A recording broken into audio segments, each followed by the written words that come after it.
Hello and welcome viewer. Channel पर नए हैं तो चैनल को सब्सक्राइब कर दें। तो चलते हैं अपनी आज की स्टोरी की तरफ। कैसा लगे अगर इंसान हर रोज बदल जाए, कभी लड़का बन जाए, कभी लड़की, कभी कोई बूढ़ा शख्स, कभी कोई बच्चा बन जाए। तो मूवी के स्टार्ट में हम जेम नाम का एक लड़का देखते हैं जिसका एक फेस नहीं होता बल्कि वो चेंज होता रहता है। वो अपनी स्टोरी हमारे सामने एक्सप्लेन कर रहा है। वो कहता है कि जब वो सोकर उठता है तो वो एक नया इंसान बन जाता है। कभी वो बूढ़ा शख्स बन जाता है तो कभी बच्चा, और कभी जवान लड़की और कभी लड़का। उसकी बॉडी, इसकी पहचान और उसका फेस सब कुछ चेंज हो जाता है, यहाँ तक कि वो फॉरेनर भी बन जाता है। इसके साथ साथ उसकी आवाज और उसकी आई साइट भी तब्दील हो जाती है, और जो भी बॉडी उसे मिलती है उस बॉडी के अकॉर्डिंग ही उसकी एज भी सेट हो जाती है। यही वजह है कि उसके पास अलग अलग आई साइट की ग्लासेस और अलग अलग जूते और हर साइज के कपड़े होते हैं। फिर वो बताता है कि उसका प्रोफेशन फर्नीचर डिजाइन का है। सबसे पहले वो फर्नीचर के डिजाइन अपने हाथों से बनाता है और फिर वो खुद ही फर्नीचर भी तैयार करता था। जिन हालात से वो गुजर रहा था, अब वो इन हालात का आदी हो चुका था,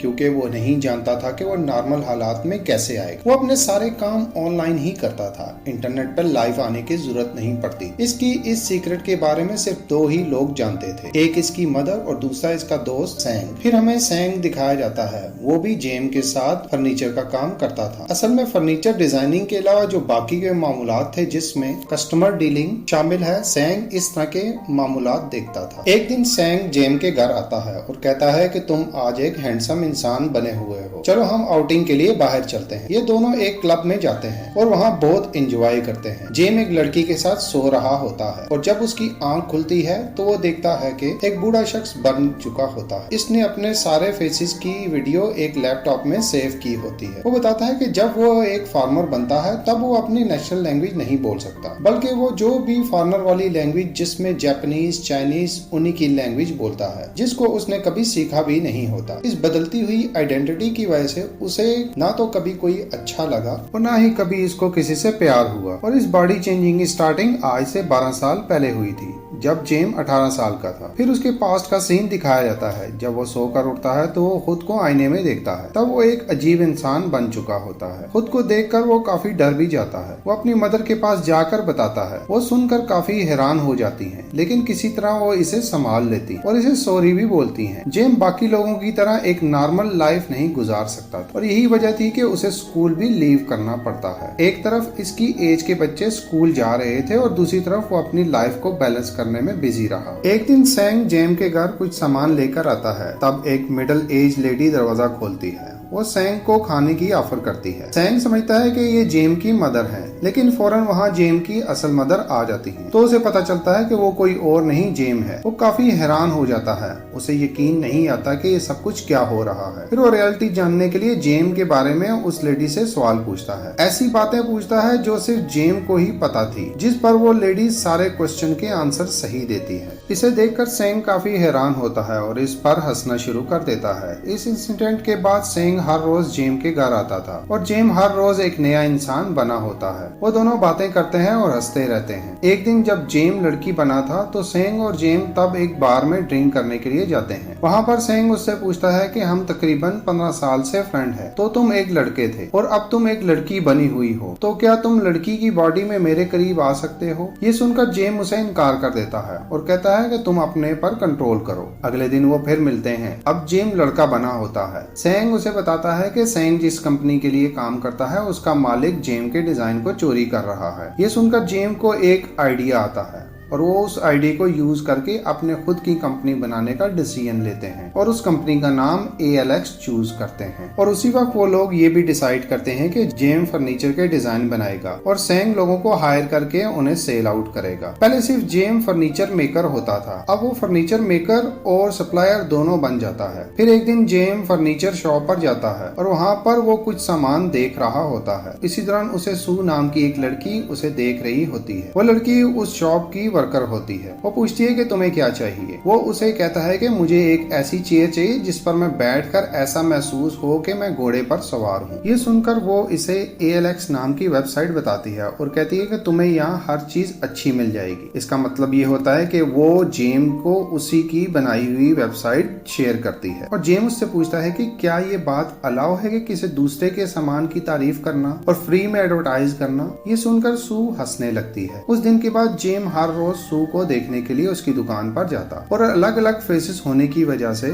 सू उसे कभी पहचान नहीं सकी कि वो जेम है। और आहिस्ता आहिस्ता जेम को सू अच्छे लगने लगी थी और उसे उससे प्यार हो जाता है। जेम के पास सू की शॉप के बहुत सारे विजिटिंग कार्ड जमा हो जाते हैं और वो अलग अलग कस्टमर बनकर उसकी शॉप पे जाता है। एक दिन जब जेम एक हैंडसम लड़का बना होता है तब वो सू की शॉप से कुछ चीजें बाय करता है और किसी न किसी तरह वो सू को डिनर पर जाने की ऑफर करता है, लेकिन इसके लिए वो मना कर देती है। जिस पर जेम उसे कहता है कि ये क्वेश्चन पूछने के लिए उसने बहुत तैयारी की है और जेम की सिंसेरिटी नेचर को देखकर वो हाँ कर देती है। लेकिन जेम होटल से खाना बाय करके सू को अपने फर्नीचर बनाने वाली जगह पर ले जाता है, लेकिन वो वहाँ जाने से इनकार कर देती है। जेम उसे कहता है कि ये लो मेरे सेक्रेटरी का नंबर, मैं कोई गलत इंसान नहीं हूँ, अगर इसके बाद भी तुम्हें कुछ गलत लगे तो तुम इसकी कंप्लेन कर सकती हो। फिर वो दोनों वहाँ चले जाते हैं और वहाँ पहुंचकर सू समझ जाती है कि ये ALX की फैक्ट्री है, क्योंकि वहाँ के लोग ALX का फर्नीचर बहुत लाइक करते थे। और फिर जेम सू को उसके घर ड्रॉप करके आता है। फिर अगले दिन दोबारा ये मिलने का प्लान बनाते हैं और यहाँ पर प्रॉब्लम ये थी कि जिम सो गया तो वो बदल जाएगा। इस तरह वो हर घंटे का अलार्म लगाता है जिससे कि उसे नींद ना आए और दूसरे कामों में भी बिजी रहने की कोशिश करता है कि उसका दिल बहला रहे। अगले दिन वो दोनों मिलते हैं और बहुत ज्यादा एंजॉय करते हैं। तो सू उससे पूछती है कि तुम ALX में क्या काम करते हो? तो वो कहता है कि मैं फर्नीचर डिजाइनर हूँ। तभी सैंग वहाँ आ जाता है और वो दोनों उसे देखकर वहीं छुप जाते हैं। इसके बाद सू और सैंग अपने अपने घर चले जाते हैं और जेम वहीं बैठकर काम करना शुरू कर देता है और अपने आप को जगा कर रखने की कोशिश करता है। अगले दिन वो दोबारा मिलते हैं। वो देखते हैं कि जेम कितने दिनों से सोया नहीं होता और नींद की वजह से पिछली रात जब वो सू को बस में ड्रॉप करने जा रहा होता है तब वो बस में ही सो जाता है और जब बस अपने स्टेशन पर रुकती है तब उसकी आंख खुलती है तो वो नोटिस करता है कि अब वो एक मिडिल एज इंसान बन चुका है। स्टेशन पर पहुंचकर वो देखता है कि सू उसका इंतजार कर रही है। वो वहाँ होने के बावजूद सू के करीब नहीं जाता। अब वो एक आदमी बन चुका था जो कि एक हैंडसम लड़का था। सू उसे देखकर घबरा जाएगी। इतने में ही सू के पास उसके बॉस की कॉल आती है और वो वहाँ से चली जाती है। सू काफी कॉल्स करती है लेकिन वो रिसीव नहीं करता। एक सॉरी का मैसेज ड्रॉप करता है। यहाँ पर जेम्स समझ जाता है कि उसकी ब्यूटीफुल लाइफ एंड हो चुकी है। सू का रिप्लाई आता है। वो कहती है कि तुम कहाँ हो, मैंने तुम्हारा बस पर बहुत इंतजार किया। जेम डिसाइड करता है कि वो सू को ऐसे ही नहीं छोड़ेगा बल्कि वो उसे सारी हकीकत बता देगा। अगले दिन जेम एक लड़की बना होता है और वो सू को कहता है कि वो मेरे साथ चले और वो कहती है कि मैं जेम के बारे में सब कुछ जानती हूँ। वो इसे अपने फर्नीचर फैक्ट्री में लाती है और जेम उसे अपनी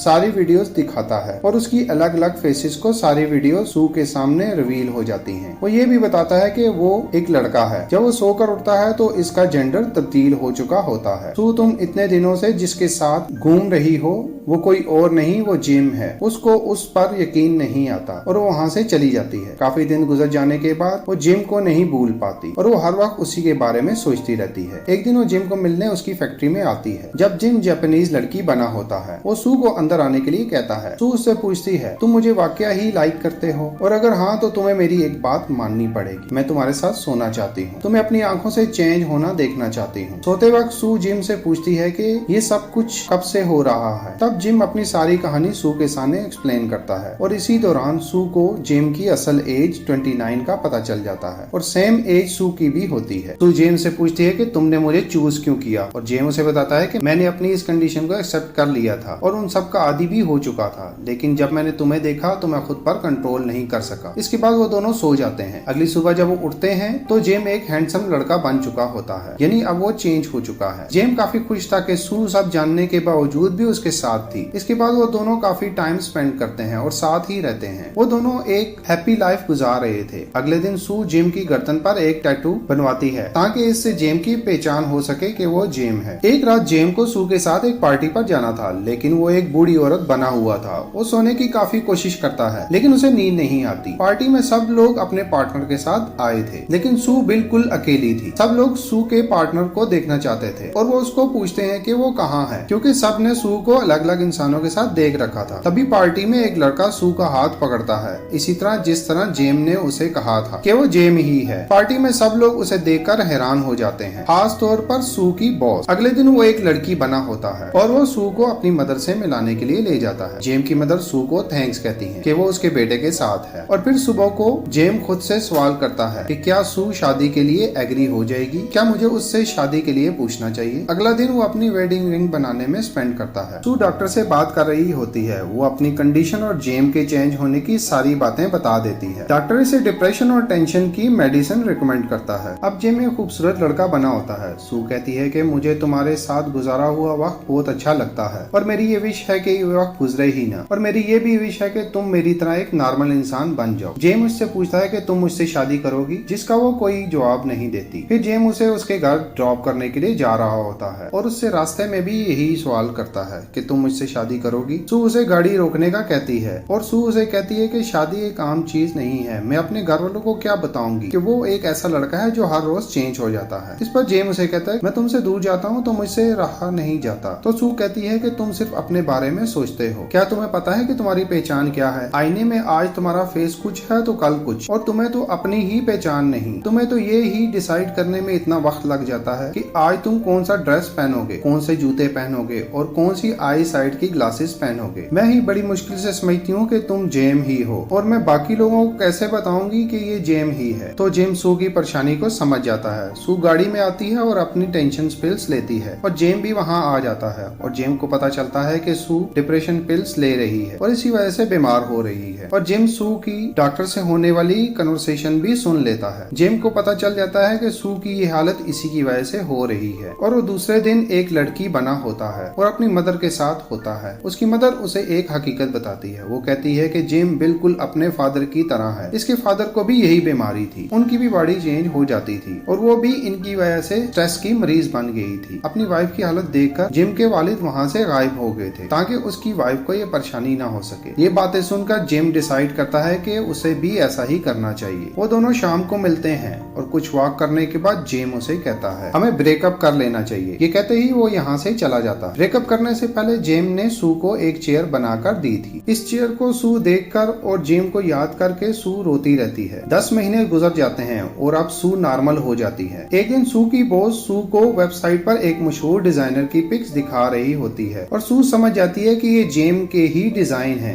इसकी बॉस कहती है कि ये डिजाइन बहुत खूबसूरत है और तुम्हें हमारे लिए बनवाने होंगे। अब उसे ख्याल आता है कि अब तक वो लोगों के बारे में ही सोच रही होती है कि लोग क्या कहेंगे। असल में वो खुद भी जेम के बगैर नहीं रह रही थी और उसके साथ ही वो जेम को ढूंढने का फैसला करती है। इधर जेम को दिखाया जाता है जो कि ज़ेक रिपब्लिक में एज अ डिजाइनर काम कर रहा होता है और वो उसी लोकेशन का एक पर्सन बना होता है और जबान भी वहाँ ही की बोल रहा होता है। दूसरी तरफ सू जेम का पता ट्रेस करके यहाँ पहुँच जाती है, लेकिन जेम उसे कहता है कि यहाँ जेम नाम का कोई शख्स नहीं रहता। जिस पर वो कहती है कि मैं मामा स्टूडियो कोरिया से यहाँ पर आई हूँ, जो कि एक बहुत बड़ी फर्नीचर मार्केट है। वो उससे रिक्वेस्ट करती है कि वो उसे अंदर आने दे। अंदर जाते ही उस आदमी के अलग अलग जूते, ड्रेस और अलग अलग फर्नीचर देखती है जो जेम बनाता था। वो देखती है और कहती है कि मेरी कंपनी को तुम्हारे डिजाइन बहुत पसंद है, इसी मकसद के लिए मैं तुमसे मिलना चाहती हूँ। और इसी के साथ ही वो कहती है कि जेम अब बस कर दो, मैं चेंज हो गई हूँ और तुम्हारे साथ रहना चाहती हूँ। जेम कहता है कि तुम दोबारा से बीमार हो जाओगी। सू कहती है कि उस बीमारी से ज्यादा ये दर्दनाक लाइफ है जो मैं जी रही हूँ, और वो जेम को सॉरी भी कहती है और साथ ही वो दोनों वॉक पर चले जाते हैं। वो उसे बताती है कि एक दिन इसने जेम को चेंज होते हुए देखा था, जिसकी वजह से वो काफी डर गई थी और उसने खुद को काफी समझाने की कोशिश की, लेकिन वो खुद को नहीं समझा सकी। और वो कहती है कि मैं समझ चुकी हूँ कि मैं तुम्हारे बगैर नहीं रह सकती। और अब वो खुद शादी के लिए जेम को पूछती है और जेम इसे वही रिंग पहनाता है जो रिंग उसने बनवाई थी, और यहीं पर इन दोनों की हैप्पी लाइफ और फिल्म की एंडिंग हो जाती है। अगर आपको कहानी पसंद आई है तो चैनल को सब्सक्राइब जरूर कीजिएगा। मिलते हैं अगली वीडियो में।